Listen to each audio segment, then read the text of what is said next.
Today, we are lucky to have Justin Magruder, the CDO of SAIC Corporation, joining us for our conversation today. I'm excited to talk to Justin about what it takes to become a CDO. If you have aspirations of being a CDO, maybe you're in a data and analytics role today, maybe you're not, maybe you're more on the business side and you've read a little bit about how to become a CDO. I'm excited to question Justin today about that path, what he's learned, what's worked for him, what he would recommend to do the same.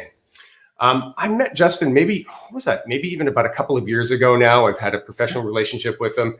We've talked about some of his bigger data-related challenges over those years. I seem to run into Justin at just about all the big CDO-related events. I know we were in Boston together recently at a fantastic conference there at MIT.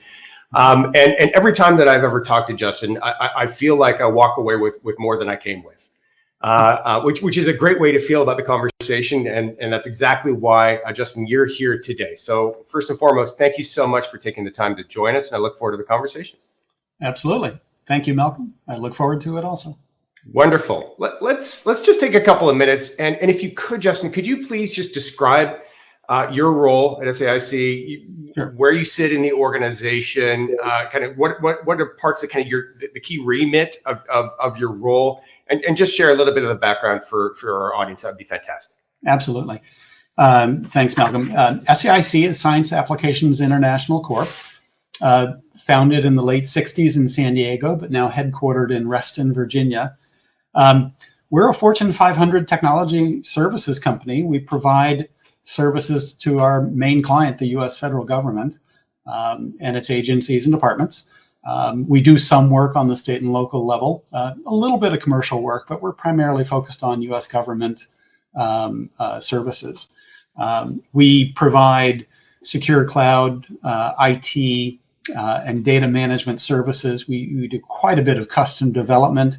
We do a little bit of manufacturing too. We build certain systems for the U.S. Navy and for NASA and some other important federal agencies. And we have about 26,000 or so, it's growing all the time, employees today. About 24,000 of those are consulting to the government as primarily engineers and related roles. And we work on on quite a wide range of businesses with national security, space, defense, and civilian agencies. So we run the gamut. Currently, my role is as the corporate chief data officer. I report to the corporate chief information officer. I'm a peer of the corporate IT organization, and so I've got there are several pillars to that IT organization. My group is not IT, but we do manage some core systems, and we develop core systems for the company. But I'd say more than the systems, our role is, what we've really been successful at, is setting up and managing enterprise data governance. And enterprise data governance isn't what I thought it was 15 or 20 years ago when I first heard about the term after having been in technology. It's not a committee that meets once a month and has lunch. It's not what it is an active organization that's focused on standards and policy, or policy and standards, and then procedures, and implementing solutions to help business people get the data they need to do their jobs. I mean, it's as simple as that. We help people find their data. We help make sure it's accessible. We make sure it's integratable and it's reusable, sort of those FAIR principles. And so what has set us apart, I think, at SAIC, and has made us, at least for now, successful, is that we've been able to govern the intake of data requirements across the business by using, very common voice of business type approaches, very agile methodologies, and we have moved into the space of managing some of the company's core data systems. So like many companies, we've got a data warehouse, and we've got some operational data stores for different purposes. And we have an infrastructure for managing company data that is coming together quite nicely under this governance umbrella, which has really helped us to apply some discipline to the introduction of new technologies and new systems and new methods for people in the company and the business to get the data they need to do their work. Fantastic. So obviously governance, I heard that. I heard some systems as well, which I would assume would be some of the classic data management, like maybe data quality, data integration, MDM, nodding. So those are good things.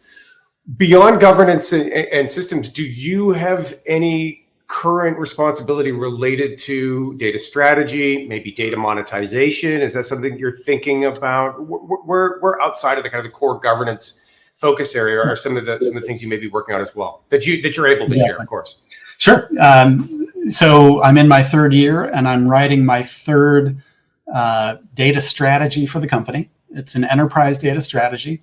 The first strategy we wrote a little over 2 years ago when I arrived was really foundational building blocks. What did we need to put in place to begin this journey? In discussions with my boss and my management team, we've agreed this is a journey. It's never going to end. Data is why we have technology. All we do with our technology is push data around, including this video. We're actually writing a retention and destruction standard for video recordings right now to decide how to manage, how to automate the process of retaining certain types of videos and so forth.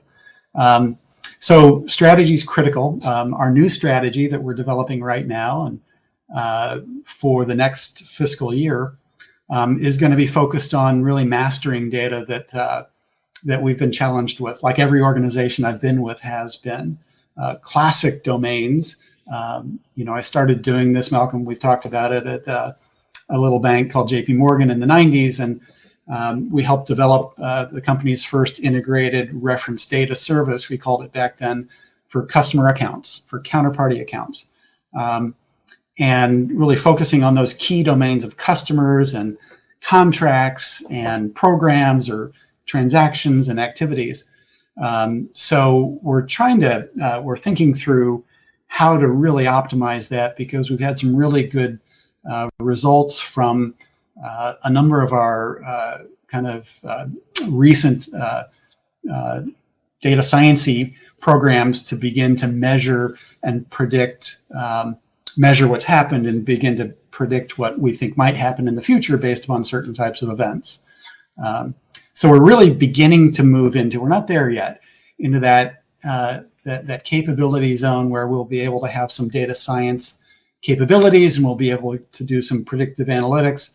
I want to be careful about using machine learning and artificial intelligence because there's so much packed into those terms these days.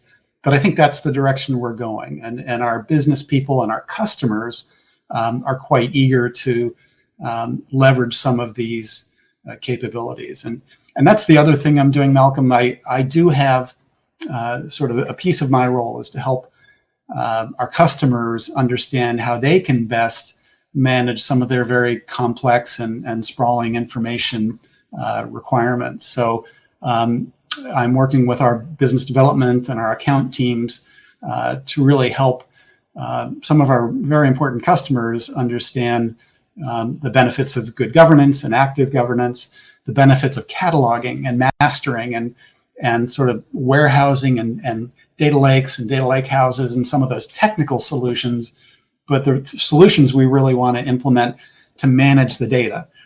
What we're realizing is it's not about the technology. Well, of course it is, but the technology is all about the data. And so we're really looking at those outcomes-based results that our customers need to do what they do for our country best. Interesting. Particularly when the customer is the government, but then we're all benefiting. So that's a rather unique twist. So what about your role? I assume you went into it and you had a number of expectations about what you thought a CDO would do. What are some of the things that have caught you a little bit by surprise that you didn't expect, that you didn't anticipate, that hopefully are a bit more of a pleasant surprise than not? Absolutely. Well, as you know, I came out of a career in the financial services business when I joined SAIC, and I'd spent 25 years with a number of big banks and investment firms, and really had a great time. But I joined this company and this industry of national security, space, defense, and civilian government support services. And it's actually been just a wonderful surprise.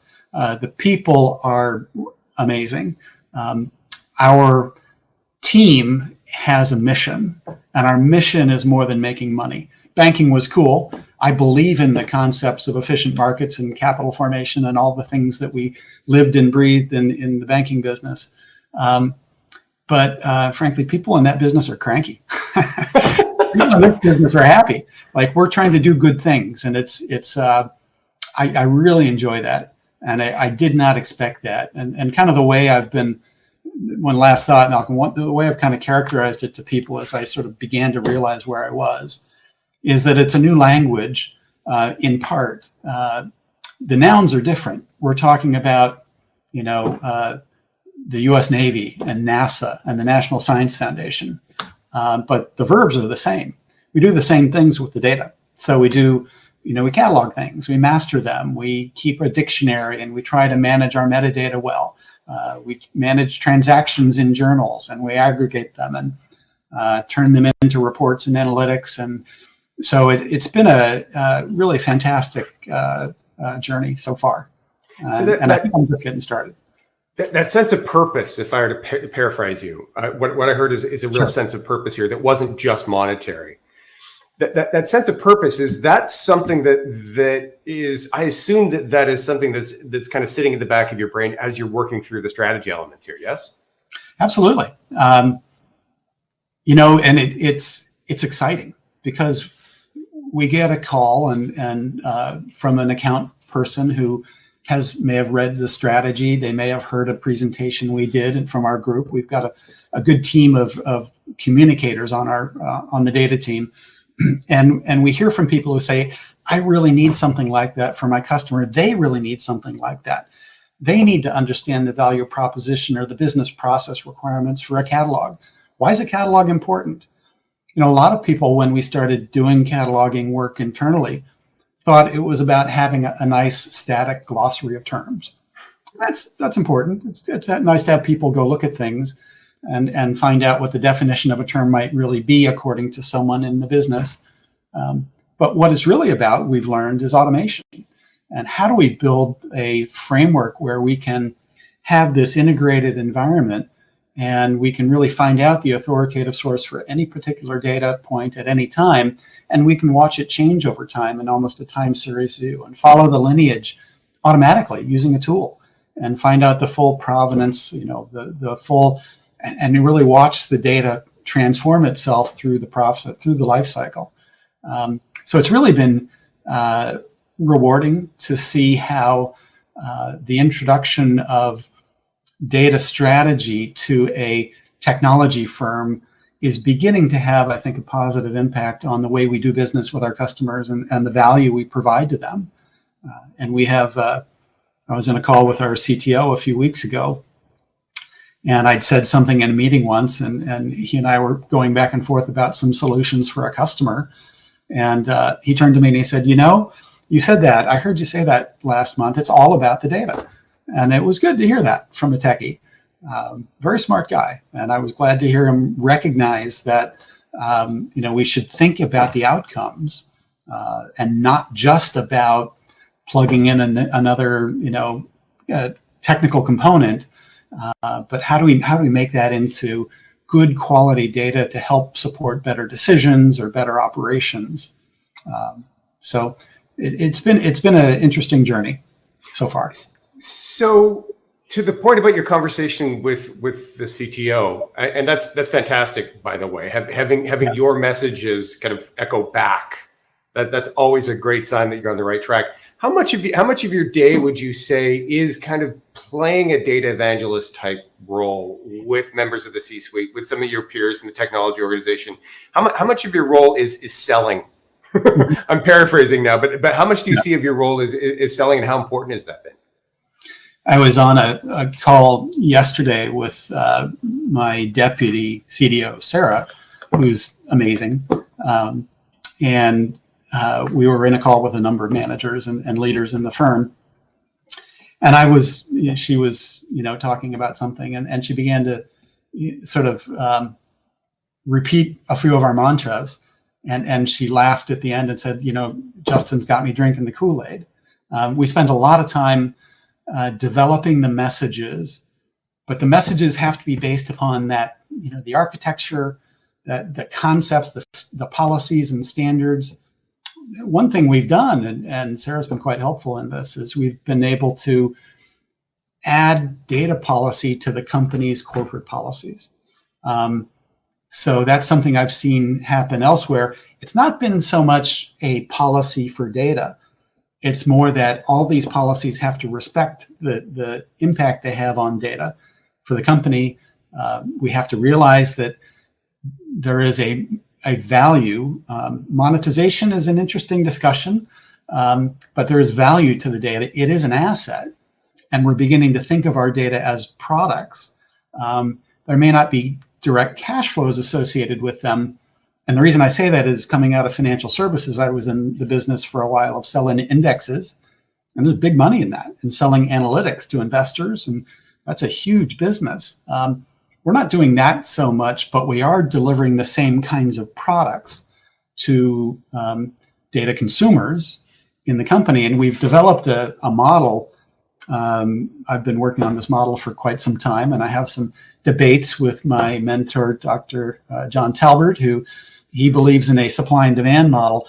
I believe in a producer-consumer model, and we're still debating this. And in the producer-consumer model, producers, they want to get their job done. They want to push the data out, and they want to move on to the next one. The consumers care about quality.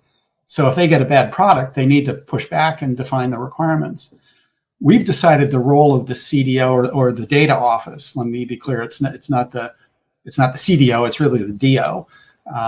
That the data office's job is to broker that relationship and to explain to the producer how the consumer's needs are not being met, if they're not being met, and what are the quality requirements they need. That's the manual piece of the process. But hopefully, our job will be to automate those rules so that producers can produce what is needed by all the different types of consumers downstream. So we've really organized our governance program and our entire data strategy around that concept of, and what we found and what everyone has agreed is that everyone in the company is both a producer and a consumer. Every organization, every business process. HR uses finance data, finance uses HR data, and so forth. So it's been again, it's part of the journey. It will evolve and change, I'm sure. But I think this resonance is now reaching into, we've got 6 or 8 customers now who we're working with to develop their strategies, to develop their cataloging solutions, some of their mastering solutions, and quite a few warehousing or lake housing reporting and analytics and pre-processing solutions as well. So I'm struck by this notion of kind of you being the broker, purveyor, I think you used the word arbiter, of data between the producers and the consumers. And I love that especially through the lens of data as a product, which is maybe a separate conversation for us to have. I don't want to get down a rabbit hole about data mesh. Sure. Some of the dogmas out there these days. But I am fascinated by treating kind of data management more like product management. Sure. And what I heard you just describe, I think one could arguably say is the role of a product manager. If Absolutely. Data is your product. Okay, so you agree. So, I'll mention Sarah one more time. Sarah, I hope you don't mind. Sarah's just standing up our product management organization. So we have a master data management product manager. We have a catalog or metadata product manager. We have a visualization product manager. And we're standing up a BizOps product manager. And I'm sure we'll have many other sort of roles in the product space as we evolve. These will change probably by the end of the month, because we're in such a dynamic place right now, developing our strategy for the next year. But I think we absolutely see the delivery of data products as a core responsibility of this broker role in the middle. And I go to that financial services analogy. The way that the Wall Street works, you've got buy side and sell side, the sell side selling stuff, the buy side's buying stuff, and in the middle you have some sort of exchange or some mechanism. We think, and this is a bit of a fantasy, Malcolm, but we think that in the long run, data governance and much of our role should be automated. We think if we can develop rules and frameworks and tools, we'll need people to manage, process, to monitor, metrics and measure and attribute and repair. But we don't see a lot of activity around, reviews of metadata. We can imagine a world where, let's say, a company uses ServiceNow to manage its certain support processes, where a developer drops a specification in a ServiceNow bucket, and the ServiceNow bucket checks the catalog to make sure all the attributes that listed in the metadata, in the list of key attributes exist. And if they don't exist, maybe it kicks back an error or tells the developer to go finish refining this list of attributes. And we can see a world where that's happening, and you don't really see governance, but it's happening. I couldn't agree more. I actually got into a number of, I wouldn't call them heated, but I would call them lively debates during my tenure at Gartner, because I believe, as you do, I actually happen to think that a big share of governance can be automated. Then you get into interesting conversations about, okay, well, what's governance? But if you take some of the examples that you just described, right, which may be data quality use cases, a fit for purpose use case, contextually driven, is this the right contextual use of this data? Is this user seeing the right version of this data, or even just data modeling, right? Like, inherently to me, a data definition is a governance decision. How do I define a customer is a governance decision. And I think a lot of that, using knowledge graphs, using other things that I know you guys are working on, you most certainly could automate a lot of that. Do I think that we'll ever be away from 100% automated? No, that's a bit of a utopia, but couldn't agree more. I think that absolutely a lot of this can be automated, and I think that it all stems back to that kind of that product focus and that deep knowledge of customer needs and the deep knowledge of problems that you're trying to solve, because to me that's the tip of the spear, and it sounds like you agree.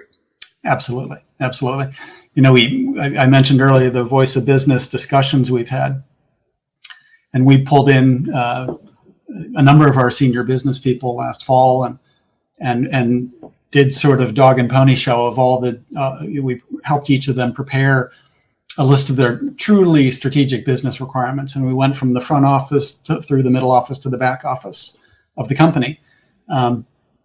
And at the end of each of the presentations, at the end of all the presentations, one of the more senior people in the company, stood up and on Zoom and said, he said, that's pretty amazing. Like, we all have the same data requirements. We're just expressing them differently.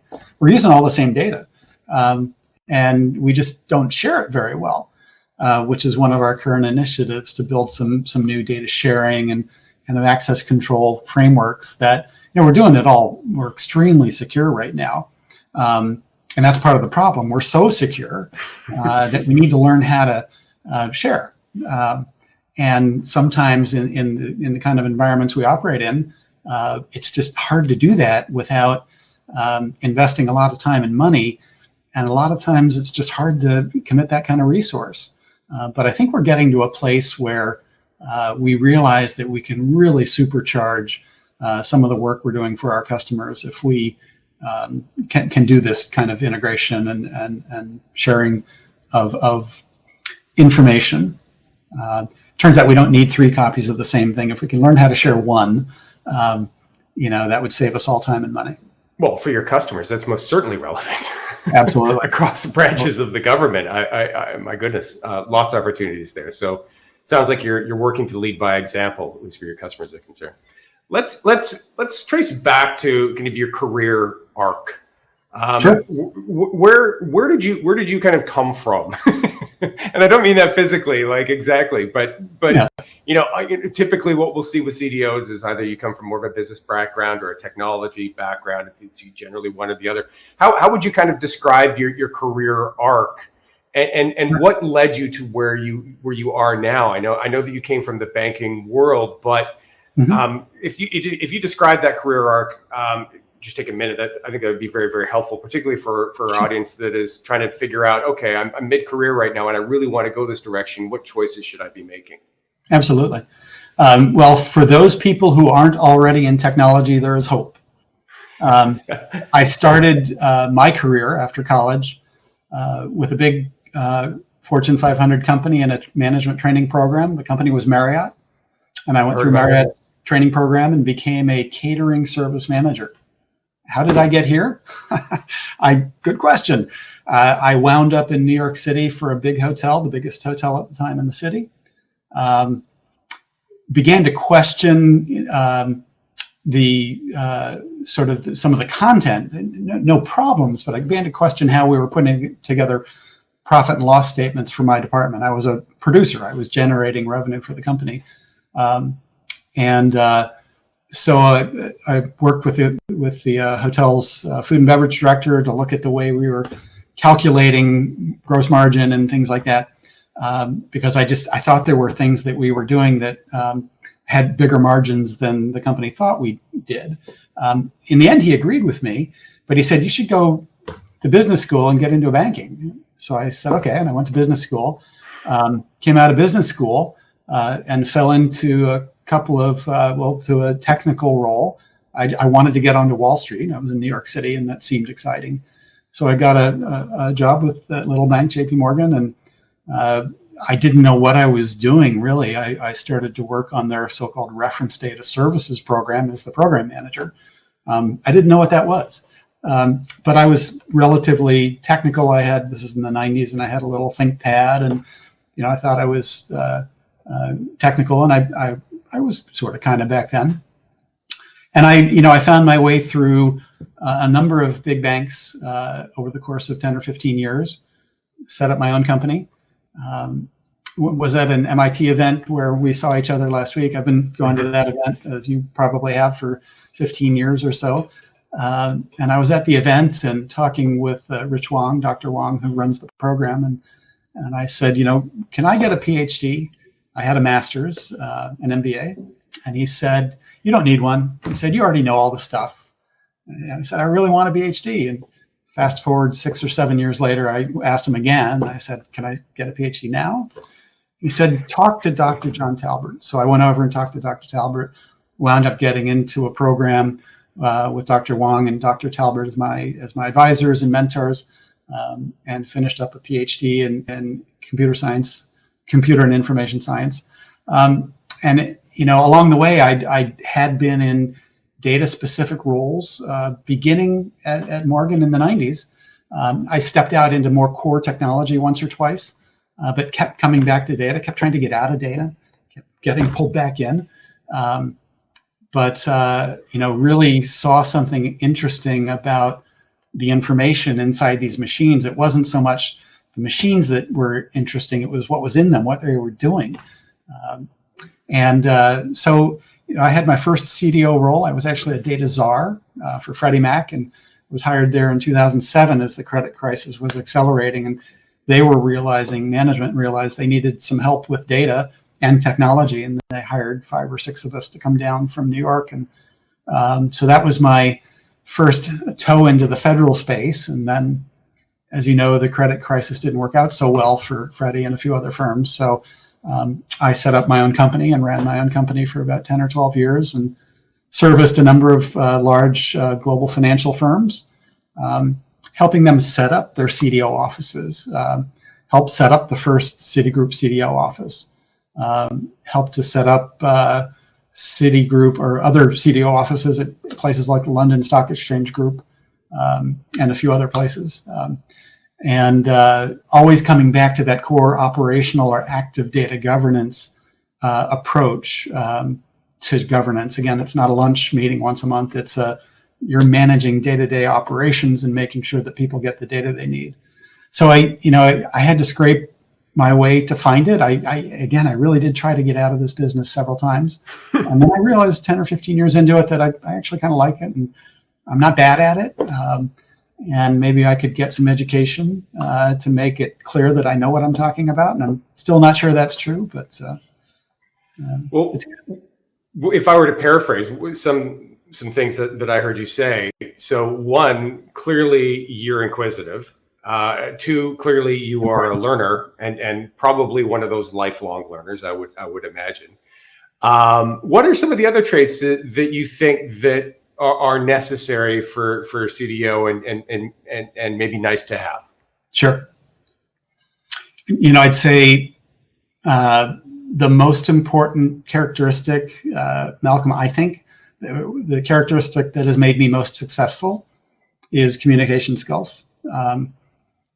For instance, back in the hotel business, I started buying a newspaper every morning and reading it on the way to work on the subway in New York City, and here in DC. I was on the Metro over there for a while. It's become a thing I do every morning. I'm up early and I try to read the paper, and I usually find 2 or 3 articles that I send to my boss. So we can have conversations about things just to kind of keep our relationship open and interesting. And he sends me things and we have a great relationship, and that communication is critical. So a CDO can't operate independently of the CIO and of the CTO and of the other key operational functions. The communication with my peers and my manager and his managers when necessary is critical. The other piece that I've found to be absolutely critical to my success is my team. I couldn't do anything without the team, and it is a team. We are a team. They made these shirts for us that say Chief Data Office. We communicate extremely well. We had a 30-minute meeting this morning talking about Kubernetes and how to design our Azure government Kubernetes cluster for a certain use case. And the 30-minute meeting went for 2 hours, and we all skipped and canceled other meetings because we were getting things done. In the meantime, I'm sitting there texting with my boss and trying to make the case to him that we need Kubernetes, and he's asking for the business justification and prioritization. And is it really just another shiny object? But communication is critical, and I think knowledge is important. My knowledge, I tie everything back to that first set of systems I helped develop at JP Morgan called the Reference Data Services, which was an early kind of master data concept. I'd never seen anything like that before. I really didn't know what I was doing when I was doing it. But when I was done, I saw what we'd accomplished. And we pulled together,